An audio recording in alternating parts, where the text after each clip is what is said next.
வணக்கம். இன்னைக்கு நம்ம வீடியோல எதை பத்தி பார்க்க போறோம்னா 1975ஆம் ஆண்டு அன்றைய இந்திய பிரதமர் இந்திரா காந்தி அவர்களால் கொண்டு வரப்பட்ட மிசா சட்டம்னா என்ன, எமர்ஜென்சி நிலைனா என்ன அப்படின்றத பத்தி தான் இந்த வீடியோல நம்ம பார்க்க போறோம். இந்தியா சுதந்திரம் பெற்றதுக்கு அப்புறம் இந்தியாவுடைய ஒரு டார்க் பீரியட் அப்படின்னு சொன்னோம்னா அது இந்த எமர்ஜென்சி பீரியட் தான். அதே மாதிரி இப்போ நம்ம தமிழ்நாட்டுடைய முதலமைச்சரா இருக்கக்கூடிய ஸ்டாலின் அவர்கள் அடிக்கடி சொல்ற ஒரு விஷயம் என்னன்னா, நாங்க மிசாவையே பார்த்தவங்க, எமர்ஜென்சியவே பார்த்தவங்க அப்படின்னு சொல்றாரு. அதுக்கான காரணம் என்ன? அதே மாதிரி 1975ஆம் ஆண்டு தமிழ்நாட்டில் நடந்துகிட்டு இருந்த கலைஞர் தலைமையிலான திமுக அரசு ஏன் கலைக்கப்பட்டுச்சு, இப்படி இந்த மிசா சட்டத்தை பத்தியும் எமர்ஜென்சி நிலையை பத்தியும் தான் இந்த வீடியோல நம்ம பார்க்க போறோம். சோ வாங்க வீடியோக்குள்ள போலாம்.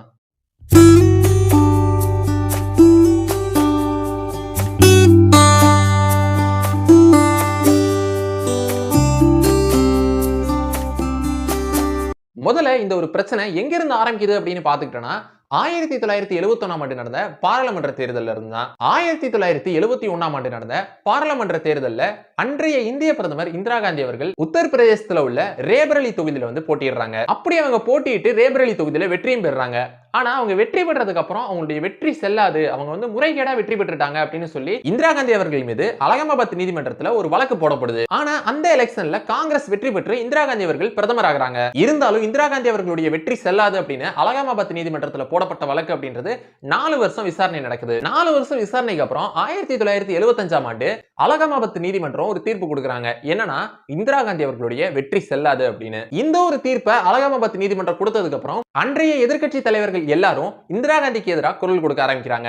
இந்திரா காந்தி அவர்களை பிரதமர் பதவி விட்டு விலக சொல்லி வலியுறுத்துறாங்க. ஒரு கட்டத்துக்கு அப்புறம் எதிர்க்கட்சிகளுடைய இந்த எதிர்ப்பு அப்படின்றது வலுக்க தொடங்குது. அப்ப அன்னைக்கு இந்தியாவுடைய பிரதமரா இருந்த இந்திரா காந்தி அவர்களுக்கு அதிக அளவுல ஒரு அழுத்தம் தரப்படுது, பிரதமர் பதவியை விட்டு விலக சொல்லி. அப்ப இந்த அழுத்தத்தை சமாளிக்கிறதுக்காண்டி, எதிர்க்கட்சிகளுடைய இந்த எதிர்ப்பை சமாளிக்கிறதுக்காண்டி இந்திரா காந்தி அவர்கள் என்ன செய்றாங்க அப்படின்னா, அன்றைய இந்திய ஜனாதிபதியோட துணையோட இந்தியாவுல எமர்ஜென்சி நிலையை அமல்படுத்துறாங்க. இந்த எமர்ஜென்சி நிலைனா என்ன அப்படின்னு பாத்துக்கிட்டோம்னா, பொதுவா இந்த எமர்ஜென்சி நிலை எப்ப அமல்படுத்தப்படும் அப்படின்னு பாத்துக்கிட்டோம்னா, நாட்டுல வந்து பயங்கரமான ஒரு பேரிடர் காலம் நிலவுது, இல்லனா வந்து ஒரு போர் வருது அப்படின்னா அந்த காலகட்டத்துல தான் இந்த எமர்ஜென்சி நிலையை அமல்படுத்துவாங்க. ஆனா அந்த காலகட்டத்துல இந்திரா காந்தி அவர்கள் அவங்களுடைய எதிர்க்கட்சியுடைய அந்த எதிர்ப்பை சமாளிக்கிறதுக்காண்டி, அவங்களுடைய குரலை முடக்கிறதுக்காண்டி இந்த எமர்ஜென்சி நிலையை அமல்படுத்துறாங்க. அது மட்டும் இல்லாம இந்த எமர்ஜென்சி காலகட்டத்துல யாரெல்லாம் இந்திரா காந்தி அவர்களுக்கு எதிராக குரல் கொடுக்கறாங்களோ அவங்களை எல்லாரையுமே 1971ஆம் ஆண்டு கொண்டு வரப்பட்ட மிசா சட்டத்தின் கீழ கைது செய்றாங்க. இந்த மிசா சட்டம்னா என்ன அப்படின்னு கேட்டீங்கன்னா, அன்றைய இந்திய பிரதமர் இந்திரா காந்தி அவர்கள் இந்த மிசா சட்டம் கொண்டு வரப்பட்டதுக்கான காரணமா என்ன சொன்னாங்கன்னா,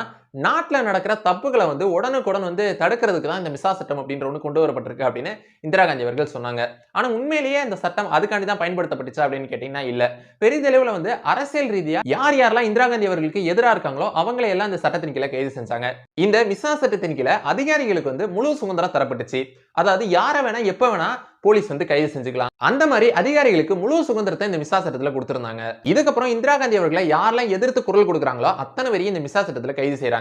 இந்த எமர்ஜென்சி நிலை அப்படின்ற ஒண்ணு 21 மாதங்கள் போடப்பட்டிருந்துச்சு. ஆனா இந்த 21 மாசத்துல ஜேர்னலிஸ்ட், பொதுமக்கள், எதிர்க்கட்சியினர்னு கிட்டத்தட்ட 1 லட்சம் பேருக்கு மேல இந்த மிசா சட்டத்தினால கைது செய்யப்பட்டிருக்காங்க. இந்த சமயத்துல இந்த மிசா சட்டத்தையும் எமர்ஜென்சி நிலையையும் இந்தியா முழுமைக்கு இந்திய அரசாங்கம் அமல்படுத்திருச்சு. ஆனா ஒரு மாநிலத்துல மட்டும் இந்த சட்டத்தை அவங்களால அமல்படுத்த முடியல. அந்த மாநிலம் எது அப்படின்னு கேட்டீங்கன்னா நம்ம தமிழ்நாடு தான். அன்னைக்கு தமிழ்நாட்டுடைய முதலமைச்சராக இருந்தது கலைஞர் கருணாநிதி அவர்கள். கலைஞர் கருணாநிதி அவர்கள் இந்த மிசா சட்டத்தை தமிழகத்துக்குள்ள விட மாட்டேன் அப்படின்னு சொல்லி உறுதியா இருந்தாரு. அது மட்டும் இல்லாம ஒரு படி மேல போய் மிசா சட்டத்தை தமிழகத்துக்குள்ள கொண்டு வர நினைச்சா தமிழ்நாட்டுக்கே விசா எடுக்கிற மாதிரி செஞ்சிருவேன் அப்படின்னு சொல்லி இந்த மிசா சட்டத்துக்கு எதிராக அவருடைய கடுமையான எதிர்ப்பையும் பதிவு செய்யறாரு. இதனுடைய விளைவா 1975ஆம் ஆண்டு தமிழ்நாட்டில் நடந்துகிட்டு இருந்த கலைஞர் தலைமையிலான திமுக அரசு கலைக்கப்படுது. கலைக்கப்பட்ட கையோட கலைஞர் கருணாநிதி கைது செய்யப்படுறாரு.